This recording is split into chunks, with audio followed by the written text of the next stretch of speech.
आज के सेशन में हम लोग बात करने वाले हैं गवर्नर जनरल और वायसराय के बारे में। ये मॉडर्न हिस्ट्री का फैक्चुअल क्वेश्चन, फैक्चुअल सेक्शन है और यहाँ पे जो भी सवाल आते हैं वो स्ट्रेट फॉरवर्ड आते हैं। एक और चीज ध्यान रखिएगा, ये जो सेक्शन है ना जिसमें गवर्नर जनरल और वायसराय के बारे में आप पढ़ेंगे, ये वो सेक्शन है जिसको आप अगर इनके लगभग हर एस्पेक्ट को अगर आप देखोगे, हर फैक्ट्स को देखोगे तो इंटायर मॉडर्न हिस्ट्री आपका रिवाइज हो जाएगा। इंटायर मॉडर्न हिस्ट्री रिवाइज हो जाएगा क्योंकि कुछ जो भी चीजें हुई है किसी न किसी के टेन्योर में ही हुआ होगा ना, किसी न किसी के कार्यकाल में ही हुआ होगा। जब किसी न किसी के कार्यकाल में ही हुआ है या उसी के टेन्योर में हुआ है तो मॉडर्न हिस्ट्री को रिवाइज करने का इससे अच्छा टॉपिक हो ही नहीं सकता है। तो जब भी आपको लगे कि नहीं हमको बहुत शॉर्ट में मॉडर्न हिस्ट्री रिवाइज करना है तो एक बार जो धूल है ना वो ये टॉपिक आपका हटा देता है और बिल्कुल फैक्चुअल है, ज्यादा दिमाग नहीं लगाना है, बस आपको फैक्ट्स देखते चलना है। जैसे स्टार्ट करते हैं हम लोग स्टार्ट करते हैं गवर्नर, गवर्नर जनरल और वायसराय से। सबसे पहले रॉबर्ट क्लाइव। रॉबर्ट क्लाइव वो शख्स है जिसने ब्रिटेन की सत्ता को भारत में मजबूत किया। रॉबर्ट क्लाइव, यहां पे जब आप डेट देखोगे तो 1757 से 60 के बीच में और 1765 से 67 के बीच में अगर आप ठीक से देखिए तो 1757 से 60 की कहानी है ना, और 1757 की जो कहानी है वो कब से स्टार्ट होती है? पलासी की बैटल ऑफ पलासी के बाद। तो बैटल ऑफ पलासी के बाद इनको लाया गया और दूसरा 1765 बैटल ऑफ बक्सर यानी बक्सर की लड़ाई के बाद जो 1764 में हुआ था उसके बाद इनको लाया गया बंगाल का पहला गवर्नर। ठीक है, इनके साथ टैग जुड़ता है, वो टैग जुड़ता है बंगाल का पहला गवर्नर और बक्सर के बाद ये दोबारा फिर बंगाल के गवर्नर बन के आए। जब बक्सर की लड़ाई होती है ना तो इन्हीं के टाइम में, यही भाई साहब थे, इन्हीं के टाइम में ट्रीटी ऑफ इलाहाबाद, इलाहाबाद की संधि होती है 1765 में। वैसे तो दो ट्रीटी होती है बट एक बहुत फेमस है और वो है शाह आलम द्वितीय के साथ जो मुगल एम्पायर के रूलर थे और उनके साथ ट्रीटी होती है। बंगाल, बिहार और उड़ीसा की जो दीवानी राइट है यानी जो सिविल राइट है वो इनको दे दिया गया यानी अंग्रेजों को दे दिया गया। सिविल राइट का मतलब, सिविल राइट का मतलब कि अब शासन के अंदर डुअल गवर्नेंस यानी डायआर्की सिस्टम यानी द्वैत शासन प्रणाली वो आ गया। द्वैत शासन प्रणाली आने का मतलब क्या है? द्वैत शासन प्रणाली आने का मतलब है कि सिविल राइट्स में अब ये शासन, सिविल राइट्स को अंग्रेज देखेंगे और जो क्रिमिनल या फौजदारी मामला होगा वो कौन देखेगा? वो राजा, नवाब, ये सब जो थे वो देखेंगे। हो गया। अब इसके देखो जब भी ये पढ़ना है तो इसके डिटेल में नहीं जाना क्योंकि ये सेक्शन तो आप मॉडर्न हिस्ट्री के अलग अलग जगह पे क्लियर कर रखते हो। तो द्वैत शासन प्रणाली, डायआर्की सिस्टम, ये काफी है। इसके बाद जब इन्होंने सिविल राइट लिया तो रजा खान को बंगाल का और राजा सिताब राय को बिहार का दीवान बनाया गया। सवाल कई बार इससे आया। इन्होंने एक काम किया, इन्होंने क्या काम किया रॉबर्ट क्लाइव ने कि जो भी इनके पास सैनिक था ना, जो भी सैनिक था उसको पर्सनल ट्रेड उसका बंद कर दिया इन्होंने। ठीक है, निजी व्यापार बंद कर दिए। निजी व्यापार बंद करने का मतलब, निजी व्यापार बंद करने का मतलब अब वो अधिकारी से अधिकारी वाला काम करेंगे, व्यापार नहीं कर सकते। इसके अलावा किसी तरह का घूस लेना, किसी तरह का गिफ्ट लेना यानी उपहार, ये सब भी है ना, उन सबको भी बैन कर दिया। ये दो काम इनके टाइम में हुआ और इसके कारण क्या हुआ? इसके कारण जो घटना घटी उसको श्वेत विद्रोह कहते हैं।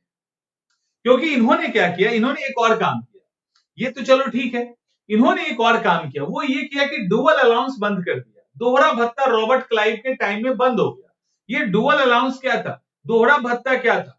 आप आज भी देखते होंगे कि जहां जिस भी सरकारी ऑफिसर की पोस्टिंग होती है वहां से डेपुटेशन पे उनको अगर कहीं भी भेजा जाता है, टीए डीए ये सब बनता है ना, अलाउंस के रूप में उनको दिया जाता है क्योंकि यहां से वहां जाने के बाद खाने पीने रहने की सुविधा होती है, ट्रांसपोर्टेशन खर्च है तो वो अवेलेबल करवाया जाता है। तो वो सुविधा थी, उसके लिए अलाउंस दिया जाता है।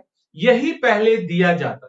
इन्होंने क्या किया, बोला कि अब जो बंगाल की सीमा के बाहर जाएंगे, जो बंगाल के टेरिटरी के अंदर है, उस समय बंगाल के अंदर बिहार, उड़ीसा ये सब इंक्लूड था, तो अब इसके बियॉन्ड जाएंगे ना तब मिलेगा, अदरवाइज नहीं मिलेगा। ये नुकसान सिर्फ इंडियन सैनिकों का नहीं था, ये नुकसान ब्रिटिश सैनिकों का भी था। तो पैसे के आगे कुछ नहीं दिखता है। तो जब पैसे कम होने की बात आई, अलाउंस कम होने की बात आई, तो इंडियन सैनिक तो विद्रोह किए ही, साथ में ब्रिटिश सैनिकों ने भी विद्रोह कर दिया। क्योंकि ब्रिटिश अपने आप को सफेद कहते थे, व्हाइट कहते थे, तो इसीलिए इसको व्हाइट रेवोल्यूशन भी कहते हैं, यानी इसको श्वेत विद्रोह भी कहा जाता है। तो इसका कारण यह है कि दोहरा भत्ता बंद कर दिया गया और सैनिकों को उसके अंदर, जो अंग्रेज सैनिक थे उन्होंने भी इसका विद्रोह किया था इसको लेकर, इसीलिए इसको कहते हैं। तो ये सारी कहानी आपका रॉबर्ट क्लाइव से जुड़ा हुआ था। तो रॉबर्ट क्लाइव बंगाल के पहले गवर्नर। इसके बाद दूसरा वारेन हेस्टिंग्स, बहुत कुछ है इनके साथ। वारेन हेस्टिंग्स देखिए, सबसे पहले ध्यान रखिए क्या है, 1772 से 74 और 74 से एक लंबे टाइम तक ये यहां पे रहे थे, एक लंबे टाइम तक ये भाई साहब रहे थे 1785 तक। वारेन हेस्टिंग की अगर हम बात करोगे तो आपको इसके बीच में एक एक्ट आ जाएगा और उस एक्ट का नाम है रेगुलेटिंग एक्ट। उस एक्ट को कहते हैं रेगुलेटिंग एक्ट। और वो जो एक्ट है जिसको रेगुलेटिंग एक्ट कहते हैं, उस एक्ट के तहत वारेन हेस्टिंग्स को ही नहीं, मतलब जो भी बंगाल के गवर्नर थे उनको अब गवर्नर जनरल कहा जाने लगा। इस नाते वारेन हेस्टिंग बंगाल के पहले गवर्नर जनरल बने।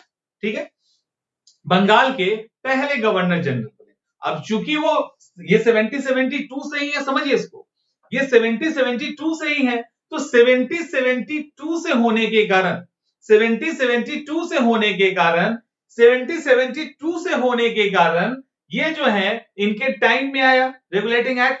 तो आप रिलेट कीजिए, अब कैसे रिलेट करोगे?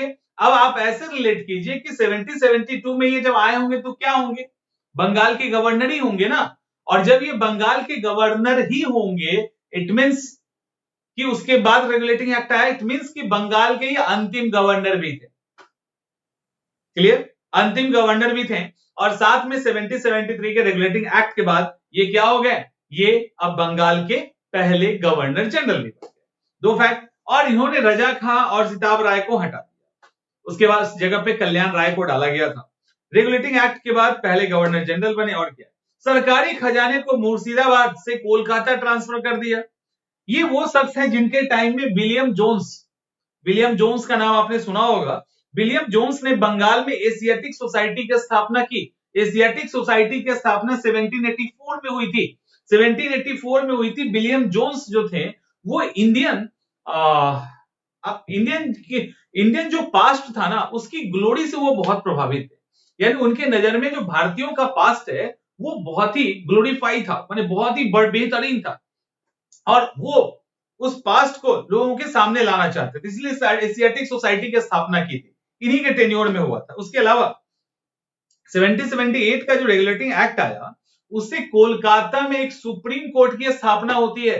कब? 1774 में। समझिए अच्छे से, 1774 में कोलकाता में इन्हीं के टाइम में सुप्रीम कोर्ट की स्थापना होती है। सर एलिजा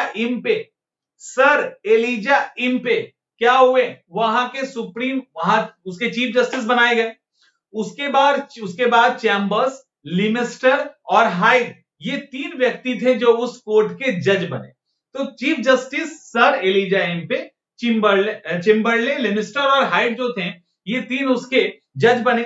अभी इसके बाद क्या हुआ, इसके बाद ये हुआ कि जो रेगुलेटिंग एक्ट था उसके अंदर कुछ और चीजें लाई गई। रेगुलेटिंग एक्ट के तहत एक मिनट, एक फैक्ट गलत हो गया, उसको ठीक कर लीजिए। चिम्बरले, लिमेस्टर, हाइड यहां नहीं है, ठीक है, यहां पे सॉरी ठीक है, फैक्ट ओवरलैप कर रहा था, ठीक है। तो चिम्बरले, लिमेस्टर, हाइड हुआ। अभी दूसरा नाम है। इसके बाद 1773 में ही क्या हुआ कि जो गवर्नर जनरल बने उनके लिए 4 लोगों की काउंसिल बना, 4 लोगों की टोटल काउंसिल बनाई गई। उस 4 लोगों की मतलब टोटल जो है ना 4 लोगों का एक काउंसिल बना दिया गया। उसमें निर्णय जो होता था, जो डिसीजन होता था, वो बहुमत से होता था। एक तो ये भाई साहब थे ही, उसके बाद फ्रांसिस क्लेब्रिन मॉनसन, यही वाला फैक्ट ना ओवरलैप कर रहा था, फ्रांसिस क्लेब्रिन और मॉनसन, इन तीनों के साथ ये तीनों को ऐड कर दिया गया। 4 लोगों की टोटल काउंसिल बनाई गई। उसमें गवर्नर जनरल ये थे, लेकिन डिसीजन जो था वो बहुमत से होता था, मेजोरिटी से होता था।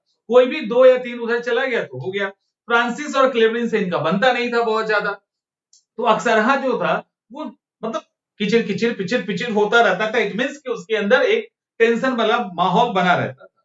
तो खैर वो चलता था, लेकिन एक इनके ऊपर आरोप लगता है। क्या आरोप लगता है? वो आरोप इनके ऊपर ये लगता है कि नंद कुमार को इन्होंने फांसी दिलवा दी गलत तरीके से। ये इनके ऊपर एक कलंक है। और नंद कुमार ने क्या किया, अवध के बेगम के पर्सनल प्रॉपर्टी और उनके साथ मिसबिहेव का इनके ऊपर आरोप था, क्योंकि इनके लोगों इनके आदेश पे ये किया गया कि एक जो एग्रीमेंट तय हुआ था अवध के साथ, उसमें ये था कि जो पर्सनल प्रॉपर्टी है ना, गहने और ये सब, उसके साथ छेड़छाड़ नहीं किया जाएगा। जो अवध है उसके बाद कल कहानी अलग थी, ठीक है। अब इन्होंने क्या किया, वहां पे उनके बेगम की जो पर्सनल प्रॉपर्टी थी वो भी उन्होंने हड़प ली या छीन लिया अलग अलग तरीकों से। उसके कारण नंद कुमार ने या मिसबिहेव भी किया गया, तो नंद कुमार ने इनके ऊपर आरोप लगा के केस कर दिया। लेकिन ये भाई साहब उस समय तो गवर्नर जनरल थे, उन्होंने उस केस को हटाया ही नहीं, बल्कि उल्टा नंद कुमार को फंसा के एलिजा इम्पे के हाथों फांसी भी दिलवा दी। ये सब बात चल ही रहा था, ये सब बात हो ही रहा था। इसी को लेकर कई सारी और भी चीजें जुड़ी और इसको लेकर इनके ऊपर एक इम्पीचमेंट लाया गया। इम्पीचमेंट का मतलब क्या होता है? इम्पीचमेंट जो अभी राष्ट्रपति के लिए लाया जाता है ना, महाभियोग, वो लाया गया था, ब्रिटेन में लाया गया था, बर्क के द्वारा लाया गया था, ठीक है। तो वो इम्पीचमेंट लाया गया और इस तरह का impeachment entire governor general and viceroy, governor general and viceroy, इन तीनों में से मात्र एक ही शख्स है जो ये इम्पीचमेंट को झेला है, अदरवाइज कोई और नहीं थे, ठीक है। और इसके साथ छोटे मोटे फैक्ट्स लाइक दूसरा मैसूर युद्ध हुआ था इनके टाइम में, पहला मराठा युद्ध भी इन्हीं के टाइम में झेला गया था। 2 फैक्ट हो गए, उसके इतने हो गए फैक्ट्स।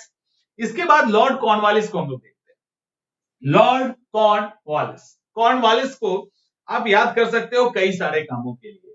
आप सबसे पहले जो याद करते हैं लॉर्ड कॉर्नवालिस को, वो याद करते हैं कि सिविल सेवा के जनक के रूप में आप इनको याद करते हैं ना, ये सिविल सेवा के जनक थे। दूसरा, पुलिस व्यवस्था के भी जनक के रूप में, यानी father of civil servant, civil और फादर ऑफ पुलिस सिस्टम। तो civil system and police system दोनों के फादर इनको माना जाता है। तीसरा, आंगल मैसूर युद्ध इन्हीं के टाइम में हुआ था, कॉर्नवालिस के टाइम में 1790 से 92 के बीच में। और ये लॉर्ड कॉर्नवालिस को एक और चीज के लिए जानते हैं, एक और चीज के लिए जो आप जानते हैं वो क्या है? लॉर्ड कॉर्नवालिस को जो आप एक चीज के लिए जानते हैं वो है परमानेंट सेटलमेंट। 1793 में इन्होंने अस्थायी बंदोबस्त लागू किया बंगाल, बिहार और उड़ीसा, मोस्टली यहां पे ये लगा। इसके बाद एक कॉर्नवालिस कोड बनाया गया इनके द्वारा, जो अभी हमारे कॉन्स्टिट्यूशन का आर्टिकल 50 कहता है ना, एग्जीक्यूटिव एंड जुडिशियरी अलग होना चाहिए, एग्जीक्यूटिव एंड जुडिशियरी अलग होना चाहिए। ये अभी कहा जाता है ना, एक्चुअली इन्होंने बहुत पहले कह रखा था। जो कॉर्नवालिस कोड है उसके अंदर यही बात कही गई है कि एग्जीक्यूटिव एंड जुडिशियरी जो है वो दोनों सेपरेट होगा। इसके अलावा एकमात्र गवर्नर जनरल जिसकी समाधि इंडिया में, बाकी किसी की, एकमात्र लॉर्ड कॉर्नवालिस हैं जिनका जो समाधि है वो इंडिया में है। और इंडिया में कहां है? तो उत्तर प्रदेश के गाजीपुर। तो ये फैक्ट है इनके साथ। इसके बाद सर जॉन सोर को ज्यादा नहीं पढ़ना है। मैसूर के मामले में इन्होंने अहस्तक्षेप की नीति अपनाई थी और अवध के मामले में इन्होंने इंटरफेयर किया था।